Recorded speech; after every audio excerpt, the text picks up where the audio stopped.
Episode की starting में हमें एक रिवर का सीन दिखाया जाता है जिसमें एक बोट पर दो बंदे थे।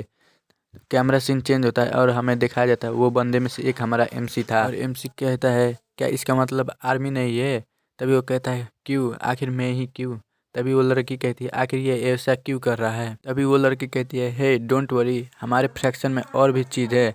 एमसी कहता है और जैसे कि वो कहती है हमारे फ्रैक्शन में किसी को भी जवाब देना नहीं पड़ता है और यहाँ कोई भी सबऑर्डिनेट नहीं है, इसीलिए तुम्हारा लाइफ डिफिकल्ट नहीं होगा। वो लड़की कहती है क्या ये हेवन जैसे नहीं है। ये सुनकर एमसी शॉक हो जाता है और कहता है क्या सिर्फ मैं ही हूँ इस इंडियन आर्मी में। सीन फ्लैशबैक में जाता है, हमारे एमसी के सामने इंडियन नाम का एक लोगो अपीयर होता है। तभी दूसरे बंदे लोगों का सीन दिखाया जाता है जिसमें से एक बंदा कह रहा था मुझे ओडिन के आर्मी में जाने का मौका मिला, दूसरा कह रहा था हुर्रे, तीसरा बंदा कह रहा था मैंने फाइनली ये कर दिखाया, मॉम तुम्हें मुझ पर प्राउड होगा। अभी एमसी कहता है ईडन, मैंने ये नाम कभी भी नहीं सुना है। ये सुनकर बिजोन निराश हो जाता है और कहता है गुड लक।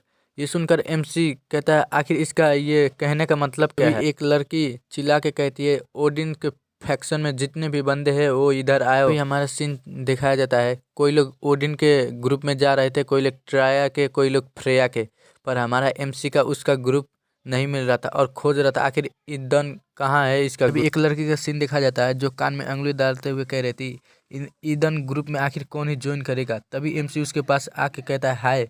तभी वो लड़की उसे कहती है और कहता है मैं ईडन फैक्शन में असाइन हुआ हूँ। ये सुनकर वो लड़की एकदम खुश हो जाती है और कहती है एक रिक्वायरमेंट, क्या ये सच में असली है। हे भगवान, कितने वर्षों के बाद किसी ने इधर रिक्वायरमेंट के लिए अप्लाई किया है। तभी एमसी मन में ही सोचता है आखिर ये मुझसे कितनी करीब है और ब्लश करते हुए बोल रहा था। अभी वो कहती है नाइस टू मीट यू, मेरा नाम हेडा है। और अभी सीन चेंज होता है और एमसी कहता है हेडा आखिर हम लोग और इधर फाइट क्यों कर रहे हैं। हेडा कहती है रुको मैं तुम्हें दिखाती हूँ और कहती है देखो इससे हमारा ये वर्ल्ड है और ये है एस्गार्ड, ये एस्गार्ड के बगल में मुस्फेलम है जहाँ पर डीमंस स्पिरिट और जाइंट्स रहते हैं। अभी एमसी कहता है और ये रेड डॉट वाला क्या है। वो रिप्लाई करते हैं ये जगह का नाम एरिन है और ये डिस्ट्रॉय हो चुका है, हम लोग इसके आगे ही हैं। हम लोग करेंटली वार में हैं और हमारा एनिमी हमारे वर्ल्ड को डिस्ट्रॉय करना चाहता है। ये सुनकर एमसी चौंक जाता है और कहता है तुम्हारा मतलब रैग्नारॉक।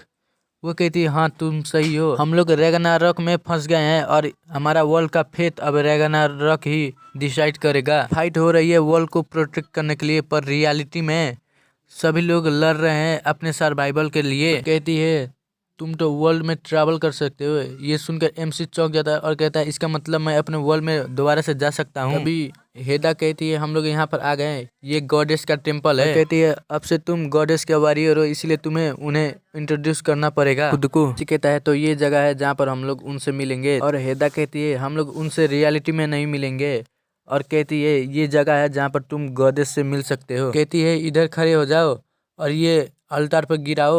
एमसी कहता है क्या एक गोल्डन एप्पल। कहता है क्या ऐसे, और वो एप्पल उस अल्टार पर गिरा देता है। तभी एक जोर की रोशनी निकलती है, गॉडेस निकलती है और कहती है टेहो तुम मेरे वॉरियर हो और इंट्रोडक्शन करवाया जाता है, ये goddess of life and youth है। भी एमसी आंखें खोलता है और अपने सामने गॉडेस को देख के वो बो डाउन करता है और कहता है ये फीलिंग वैसे ही है जैसे पानी ऊपर से नीचे तक नेचर में घूमती है। और वो गॉडेस कहती है मेरा बॉडी अपने आप नरमी दिखाने के लिए कह रहा है। एमसी को ब्लेसिंग देती है, blessing of Eden crest of life, ये तुम्हें डेथ और मुश्किलों से बचाएगा। ये देखकर एमसी चौंक जाता है। अभी एमसी का बॉडी पावर अप होने लगता है और उसका जितने भी बॉडी पेन सभी ठीक हो जाते हैं और कहता है ये तो बहुत ही अच्छा है। गॉडेस स्माइल करते हुए कहती है तुम अच्छे रहना, मेरी उम्मीद तुमसे ज़्यादा ही है। अभी एमसी की आंखें खुलती है और हेडा कहती है क्या तुमने गॉडेस की ब्लेसिंग पाई। लेडी ईडन गॉडेस है लाइफ और यूथ की।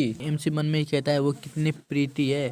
तभी हेडा कहती है उनकी ब्लेसिंग के वजह से अगर बैटल फील्ड में हो तो तुम्हें मरने तक का दर्द फील होगा, लेकिन तुम मरोगे नहीं उनकी ब्लेसिंग की वजह से। प्लस उस ब्लेसिंग की वजह से तुम जैसे ग्रोथ करते जाओगे वैसे तुम्हारी पावर भी बढ़ती जाएगी। एक रीजन है हमारे फैक्शन को आर्मी ऑफ ज़ॉम्बी कहने के लिए। वही एमसी कहता है एक बार अगर ये वॉर एंड हो जाए तो क्या मैं अपने वर्ल्ड में जा सकता हूँ। और मन में ये कह रहा था मैं कितना कूल हूँ, इसी की वजह से लड़कियां मुझ पे मरती है। ये देखकर अभी हेडा कहती है आखिर ये सोच कह रहा है और ये बहुत ही क्यूट है। अभी हेडा कहती है वेल अगर ये वार एंड हो जाए तब, पर उससे पहले हमें जीतना भी पड़ेगा ये वार। अभी हेडा कहती है इतने सब के बाद तुम जाना चाहते हो पर तुम्हारा इधर वेलकम है। एमसी कहता है ऑफकोर्स मैं जाना चाहता हूँ, और कहता है आखिर मैं क्यों इस रिडिकुलस प्लेस पर हूँ। तभी हेदा एमसी के हाथ पकड़ती है और उसे उठाती है। तभी एमसी मन में कहता है ये कितना वार्म और सॉफ्ट है, और उसके करीब आ जाता है। आई थिंक ये इतना भी बुरा नहीं है।